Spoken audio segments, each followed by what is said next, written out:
ሰላም እንዴት ናችሁ? በያላችሁበት ሁሉ ነገር ሰላም ነው። አሽን እንዲወላችሁ ሞኝላችኋለሁ። ብዙዎች ስትጎንደሉ ማለች ላይክ እና ሼር እያደረጋችሁ ሀሳቦቻችሁን ለብዙዎች አካፍሉ። ለዚህም ከልቤ አመሰግናችኋለሁ። ዛሬ ወደ ሚዛናችን ይዘንላችሁ የመጣ ነው እንግዲህ በዩቲዩብና በአዶናይ መካከል ያለ የቲክቶክ ክሪኤቲቭ አዋርድ ፉክክር ነው። እንግዲህ እንደምታውቁት ህዝባችን በቀላሉ ማንም የመጣ ሄደ የሚያታልለው የሚያጭበረብረው የሚያወናብደው ምስኪን ወዝጎብ ያለ እንደሆነ የምታውቁት ጉዳይ ነው።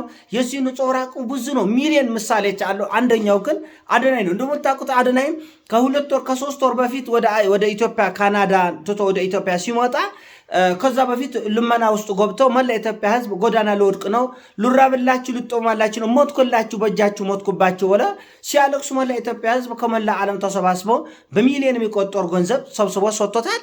ከዛ በኋላ አዶናይ መጥቶ ምንድነው ያለ? እኔ ማንንም የለመንኩት የለም አንድ ሰው ስጡኝ ያልኩት የለም ድረስ ብላችሁ ሰጣችኝ እንጂ ነው ለማንካቸው አለምንም እኔ ቤተሰቦች ዞር ማንዘሬ ልጡጥ ሀብታም ናቸው። ገንዘባችን መጣ ያጣን ባለጸጎች ነን። እናቴም አባቴም ሆቴል በሆቴል ቢዝነስ ሀብታም በቃ ገንዘብ በገንዘብ ሆነናል። ከዚህ ኢትዮጵያ ኦፈር ብሎ ጉብታል። አንተ እንዴት እንደዚህ ትለናል? ይሄ ማጭበርበር ነው፣ ውንብድና ነው። ሰው ሳይቸግረው ሀብት እያለው ሆቴል እያለው ካምፓኒ እያለው የህዝብን ገንዘብ መንጠቅ ውንብድና ነው። ለጊዜ ሀበሻ እንደ ልማድ እንትን ውጥ ብለው እንግዲህ ጮኸ፣ ተበሳጨ፣ ተናደደ፣ ተሳደበ። ከዛ መልሶ ተወ። እንደገና አዶናይ ሁለት ወር ወንጀል ነግራቸው 2 ወርና 3 ወር ያልሞላ ነው እንደገና መልሰ ለዚህ ለጉለ ወሲብ ሁላችሁም ወጣቶች በሙሉ አድርጎ ፈጽሙ ብለው በየሚዲያው የእሱ ሀሳብ ተንጸባረቀ። ከዛ ህዝቡ አበደ። እንዴት እንደዚህ ያለ ብልግና ህፃናት ተመልከተ። ዛሬ ጊዜ ቲክቶክ እና ፌስቡክ ህፃናት ሁሉ ነው የሚጠቀሙት እና እንዴት ይሄ ሰውዬ ልትቀን የሚሰብከው ስለ ጉልበሴ ነው። እንዴት ህዝባችን የዚህ ነገር አድናቂ ሆነ? በጣም ነው የሰቆጥጥ። አሁን አዶናይ ቲክቶክ ክሪኤቲቭ አዋርድ ካልበላ ብሎ ግርግር እየፈጠረ ያለ በሞተ ሺህ የሚቆጠር ህዝብ የጉልበሴ አድናቂ ነው። በጣም ይሰቆጥታል። ስታስቡት ያሳፍራችኋል። አዶናይ ይሾል የምትሉት መቼም ስለ በጎ አድራጎት እንዳልሆነ እርግጠኛ ነኝ። በጎ አድራጎት ከሆነ ከመቄዶንያ ከቢንያም ከዶክተር ቢንያም ይወለጥ የለም። በበጎ አድራጎት ከሆነ እነ ባላደራው አሉ። በበጎ አድራጎት ከሆነ እነ ማስተር አብነት አለ። በበጎ አድራጎት ከሆነ እነ መማር አሉ። ሺዎች አሉ በበጎ አድራጎት። ምን አዶናይ ላይ ፊት ጣላቸው ሲባል የሆነ የሚሰቆጥጥ ነገር አለ። አዶናይ ነው መሸለም ያሉበት።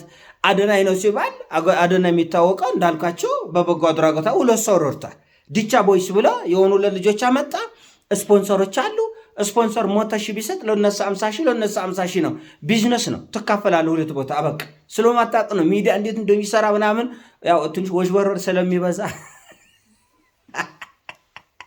እኔ ያስቀኛል። ህዝባችን እኮ እንትን ወደ ውጭ ሀገር እንወስዳለን የሚል ትራቭል ኤጀንሲ አጭበረበረን እየየ ሎቅሰ እንትን የሚባል ሪል ስቴት አጭበረበረን እየየ ሎቅሰ እንትን የሚባል መኪና አስመጪ አጭበረበረን እየየ ሎቅሰ በየአቅጣጫው መድቀስ ነው። ለምን በዓለማችን በቀላሉ ልታታለለ የሚችል በዓለማችን በቀላሉ እንደፈለክ ልታሽከረከረና ልትዘርፈው የምትችል ህዝብ እኛ ስለሆነ ነው።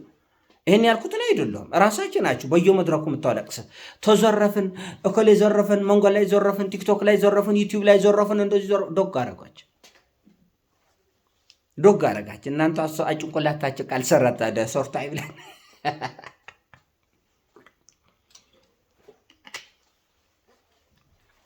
እየተነገራችሁ ማትሰሙ ሰውዮቹ ማትሰሙ። የሚጎርም ነገር እኮ ነው ወገኖች። እየተነገራችሁ ተጭበርበረ።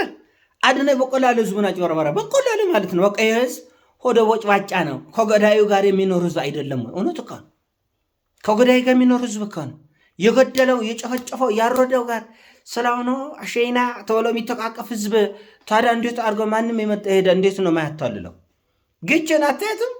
እዛ ህወሓት ጋር ሆኖ ሲገድል ሲያስገድል ያጨወጭባል ህዝባችን። አሁን ወደዚህ ደግሞ ሞተ ደግሞ ሲያወራ አሁንም ህዝባችን ያጨወጫል። አክንተፍ አለም ወዳጀማ ከገዳዮቻችሁ ጋር ማሾርጎድ ከአጭበርባሪዎቻ ጋር መተቃቀፍ የፍቅር ቃል ኪዳን ስለምትገቡ የፈልጉ ያጭበርባራችሁ ትክክል ነው። የመለስ ዜናዊ እኮ ተናግረታል። ሌብነት እስከምትያዝ ድረስ ስራ ነው ብላል። ህዝቡም አዎ ስራ ነው ይስሩ ብላችሁ የፈቀዳችሁ እናንተ ናችሁ። አታልቅሱ በየመድረኩ።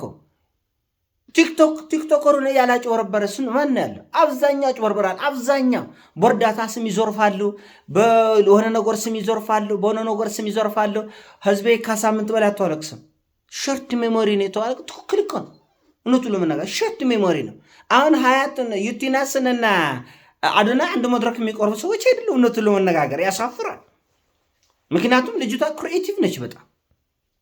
በጣም በፍቅር የምትሰራውን ነገር ሁሉ በፍቅር የምትሰራ ቀድማ ብዙ ነገሮች ይሰራ። ነገር ግን ስለ ጉለ ወሲብ ነው አዶናይ ያወራው፣ ሌላም ነው የለም። ይሄንን ገብቶ በሚሊዮን ነው ላይክ የሚደረገው ኢትዮጵያ ይዘው ጎንናቻል ያለው ጉዳጉድ እኮ እኛ መናገር እየደወረን ዝም ያልነካ እንዴት አዶናይ ይሄን ያህል አድናቂ አገኘ በኢትዮጵያ ምድር ውስጥ? እኛው ራሱ ለተከን ስለ ብልግና ነው ስለ ጉልስ ነው ሸቆጥጣል። በመቶ ሚሊዮን የሚቆጠር ላይክ ነው ያገኘ። ኢትዮጵያ ውስጥ የለም እንደዚህ ላይክ ያገኘ። ብዙ በጎ አድራጎት ነው ማስተራብነት ይሄን አላገኘም። እነሆ ባለደረው ይሄን አላገኘም። ማት ሳይካትሪስቶች፣ ሳይኮሎጂስቶች፣ ኢኮኖሚስቶች አለ የዚህ ሩብሩብ አያገኝም። ህዝባችን እንዴት ነው ይሄን ያህል አድናቂ ያነ? መፈተሽ አለበት። ምን እሺ ፒፕሎ ምን እሺ ኩባዳ አረጋይ ነው ላይ የፈለከ አርገው ፖለቲከኞች አንተ እስቲ ኢትዮጵያ ውስጥ ያሉ ፖለቲከኞች እስቲ ተመልከት። ማን ኮሌ በል ሁሉም በደም የጨቀየነ እና ግን ዛሬም ቁጥር አንድ ፖለቲከኞች እነሱ ናቸው። ለምን አማራጭ የለም? ህዝባችን ማሰብ አይችልም። አኩንትፍ አይችልበትም። በቃ አማራጭ የለም ስለሚፈራ ኮኮሌ ውጭ ማን አለ ይላል።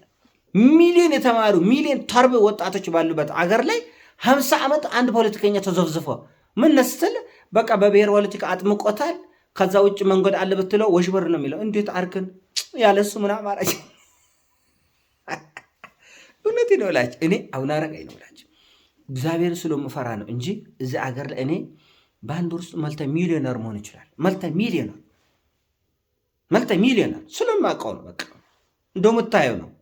ፈለክ ብትጎድል ብታጎዳድል ቦትዘር ብታዞርፍ አንተ እግዚአብሔርን ካልፈራ በስተቀር ምቹ ነው ለመዝረፍ የሚመች ማህበረሰብ አለ። ለዚህ ነው ሁሉ እየመጣ ይዘርፋል፣ ያ እየመጣ ያጭበረብራል። እኮ ሜንታሊቲያችን እኮ ነው የሚያመላክተው እኮ። ብሩክ ኒውስና ሙሴ ሰለሞን መካከል የተነሳው ውዝግብ የሁለቱ ልጆች አይደሉም። እነሱ ምናልባት ሚዲድዬ መንገድ ሊከፍቱ ይችላል። በዚህ ችድና መረጡኝ የሚል ትንሽ ዳርዳርታ አፍ ሞልቶ እንደዛ አይሉም። ስለማቅ ነው ሚዲያ ሰብስበና ስለማቅ ነው አይሉም። ግን ህዝባችን ትንሽ ከቆደድክልጥ ራሱ መጀመሪያም ጎርፍ ነው የመጣበት የአስተሳሰብ ማህበረሰባዊ አስተሳሰብ ደረጃ ስላለ ገንጥሎ ይሄዳል። አሁን ብሩክ ኒውስም ሙሴ ሰለሞን ዝም ቢሉ ህዝቡ የሃይማኖት ሹክቻን አይቶ